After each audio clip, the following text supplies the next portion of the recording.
জয়মিতি সঞ্জীবনী জয় মা। আমি শ্রী গুরুজি প্রদীপ গাঙ্গুলি। আশা করি সকলে ভালো আছেন। আমি আপনাদের সান্নিধ্যে একটি যে চমৎকারী বিদ্যুৎ দেবো সেটি হচ্ছে বেদনা নাশক মন্ত্র। পেটের বেদনা, মানে অনেক রকম বেদনা নাশক তো মন্ত্র তো বহু প্রকার ইউটিউব চ্যানেল ঘাটলি, ফেসবুক চ্যানেল ঘাটলি, এগুলো জিনিস ঘাটলি পাওয়া যায়। আপনাদের এমন একটি বিদ্যা দেবো যেটি হচ্ছে বেদনা নাশক মন্ত্র, এবং বেদনা নাশ করার জন্য আমি যে একটা ওষুধ দিই সেই ওষুধটি আপনার বলবো।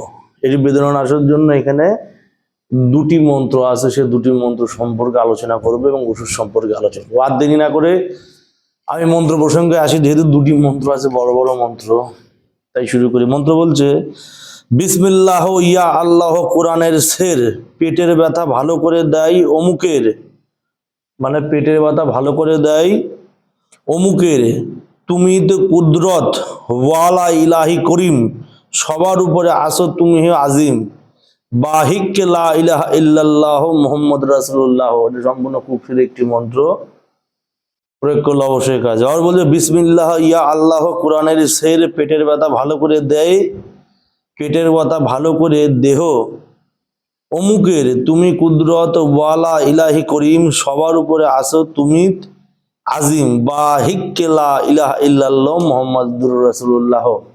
এই একটা মন্ত্র, এটা 5 থেকে 7 বার পাঠ করতে হবে। পানির উপর 5 থেকে 7 বার পাঠ করে সেই ব্যক্তিকে সেই পানি খাওয়াই দিলে পেটের ব্যথা সঙ্গে সঙ্গে কমে যাবে।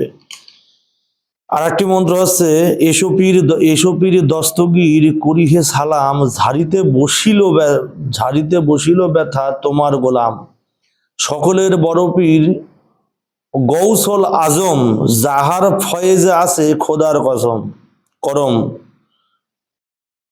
সারাঙ্গায় ছিল এক তাহার মুরিদ, যাহার দাপদে ব্যথা হইবে পলিদ, সারাঙ্গায় চাবুক পীর হাতেতে লইয়া, ঘোড়ার উপরে জিন দিল উঠাইয়া, পীর বলে ভানুবাদ বল মোরে, কেন ছটফট করে পড়ে শয্যা পড়ে, অপঘাতে 64 বেদনা যা আছে তোর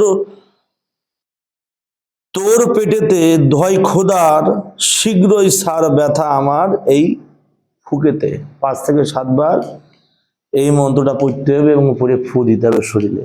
দ্বিতীয় মন্ত্রটা পড়ে শরীরে ফু দিতে হবে, এবং প্রথম মন্ত্রটা যে জলের উপর মন্ত্র করে রোগীকে খাওয়াই দিতে হবে। খাওয়াই দিলে দুটি মন্ত্র 5 থেকে 7 বার করে পড়লেই, শরীরে ফু দিলে শরীর ভালো হয়ে যাবে, শরীর ঠিক হয়ে যাবে। খুব পাওয়ারফুল পরীক্ষিত একটি জিনিস, প্রয়োগ করলে অবশ্যই ফল পাওয়া যাবে। তাহলে মন্ত্র প্রসঙ্গে আলোচনা করলাম, এবার ওষুধ প্রসঙ্গে আলোচনা করি। এবার দেখা যাচ্ছে যে এমন পেটের যন্ত্রণা, বুকের মধ্যে শুয়ের মতো বিচ্ছে, পেটের মধ্যে শুয়ের মতো বিচ্ছে, হার্ট ফেল করার মতো অবস্থা, দম বেরোয় যাচ্ছে, সেই মতো অবস্থায় কি করবেন? সেই মতো অবস্থা আপনারা কি করবেন? সামান্য হচ্ছে চুনের জল, আপনারা যে চুনের জল, চুন ওই যে পাথরের চুন যারা বলে, পাথরের চুন ছাড়া কিন্তু ব্যথা যাবে না। আপনারা হচ্ছে পাথরের চুন কিনে চলে আসবেন বাজার থেকে, রঙের দোকানে কিনতে পাওয়া যায়। 1 ঢালা পাথরের চুন জলের মধ্যে জুয়া রেখে দেবেন, 1 বালতি জলের মধ্যে জুয়া রেখে দেবেন। দেখবেন জুবানো মাত্র সেই পাথরের চুন বক বক বক বক বক বক করে হচ্ছে ধোঁয়া উঠবে, বক বক বক বক করে ধোঁয়া উঠবে। তখন আপনি কি করবেন? সে পাথরের চুন থেকে সামান্য পরিমাণ জল নেবেন, নিয়ে যদি বাচ্চা হয়, বাচ্চা যদি এমন হয় তাহলে 3 থেকে 5 চামচ খাওয়াবেন। আর যদি সে পূর্ণবয়স্ক হয় তাহলে সে চুনের জল, মানে চুন খাওয়াইতে বলিনি কিন্তু, চুনের জল 1 কাপ পরিমাণ খাই নেবেন। শরীরের গ্যাস হাতে পেটের ব্যথা, বেদনা ব্যথা যা আছে চরাং করে বেরিয়ে চলে যাবে। বহু পরীক্ষিত জিনিস, বহুবার। চুনের জল এমন একটা জিনিস, কারো শরীরে যদি কঠিন থেকে কঠিনতম রোগ হয়, পেটের মধ্যে যদি ইন্টারনাল ক্যান্সার থাকে, অনেক মানুষের পেটের মধ্যে ক্যান্সার হয়, ইন্টারনাল ক্যান্সার থাকে, ইন্টারনাল অর্গান যদি বেড়ে থাকে, ইন্টারনাল যদি ব্লিডিং হয়, বা ইন্টারনাল কোনো রকম সমস্যা, ইন্টারনাল মানে পেটের ভিতরে যেসব পাঁচপত্র কলকবজা আছে সেগুলোতে যদি বিশেষ কোনো সমস্যা হয়, এই চুনের জল যদি খাই নিতে পারে সব সেরে দেবে। এমনকি তথাকথিত ওই চুনের জল দিয়ে কিন্তু পাথরের গলায় ফেল দেওয়া যায়, যাদের কিডনিতে পাথর থাকে, গোলব্লাডারে পাথর থাকে, নানান প্রকার জায়গায় পাথর থাকে, তারা যদি এটি প্রয়োগ করতে পারে তাদের শরীরে সে পাথরটুকু শুধু গলায় ফেল দিতে পারে। এমন প্রয়োগশালী জিনিস এই চুনের জল, কিন্তু যাতা জিনিস না।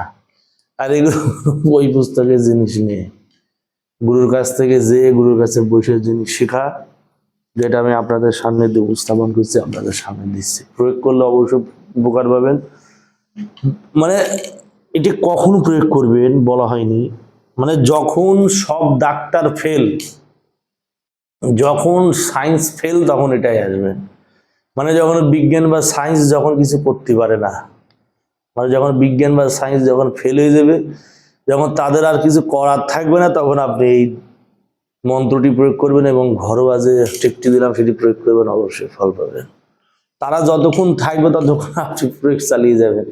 এবার যদি আপনার মনে হয় ফালতু যে কি করবে এটাতেই হবে, এটি প্রয়োগ করবেন, এক ঝটকায় কমে যাবে।